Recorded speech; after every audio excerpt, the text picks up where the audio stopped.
આજે સમાચાર મળ્યા છે કે ગુજરાત વિધાનસભામાં વિપક્ષના નેતા શ્રી અમિતભાઈ ચાવડા દ્વારા ગૌમાતાને રાજ્યમાતા ઘોષિત કરવા માટેનું એક પ્રાઇવેટ મેમ્બર બિલ રજૂ કરવામાં આવ્યું છે।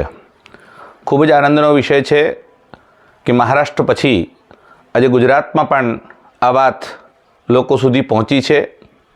ભારતીય જનતા પાર્ટી હોય, કોંગ્રેસ હોય, આમ આદમી પાર્ટી હોય, એના તમામ ધારાસભ્યો એક ધારાસભ્યને છોડી દેતા 180 ધારાસભ્યો અત્યારે હિન્દુઓ છે, તમામ સનાતનીઓ છે અને તમામને અમે આવાહન કરીએ છીએ કે આપ સૌ એક સંપ થઈને, તમારા માટે પક્ષ અને વિપક્ષ છે, ગાય માટે કોઈ પક્ષ નથી, કોઈ વિપક્ષ નથી, તમારા માટે પોતાનો અને પરાયો છે, ગાય માટે બધા જ પોતાના છે।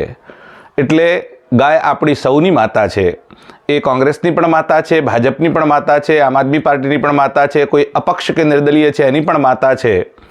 અરે એ હિન્દુઓની જ માતા છે એવું પણ નથી, એ મુસલમાન, ખ્રિસ્તી, ઈસાઈ, પારસી, યહૂદી બધાની માતા છે। ત્યારે રાજ્યના હિતમાં, સનાતન ધર્મના હિતમાં, સમગ્ર ગૌવંશના હિતમાં, ગૌ ભક્તોની આટલી વર્ષો જૂની જે માંગણી છે એ માંગણીને સંતોષવા માટે અમે સરકારમાં બેઠેલા તમામ પદાધિકારીઓ, તમામ ધારાસભ્યો, વિધાનસભામાં ઉપસ્થિત 181 તમામ ધારાસભ્યોને વિનંતી છે કે આ બિલને આપ સૌ સમર્થન કરો અને ગૌમાતાને રાજ્યમાતા ઘોષિત કરી આખા દેશના ઇતિહાસમાં એક નવો ડંકો વગાડવામાં ગુજરાતને સફળતા મળે।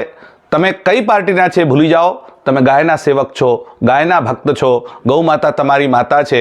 આપ સૌને વિનંતી છે કે અમિતભાઈ ચાવડાના બિલને આપ સૌ પક્ષ વિપક્ષના મતભેદ ભૂલીને એક મતથી, એક સુરથી ગૌમાતા રાજ્યમાતા બિલને સર્વાનુમતે પારિત કરી આખા દેશને એક નવો સંદેશ આપશો એવી અભ્યર્થના સાથે પુનઃ આપ સૌને વિનંતી છે કે આમાં આપ સૌનો સહયોગ આવશ્યક છે।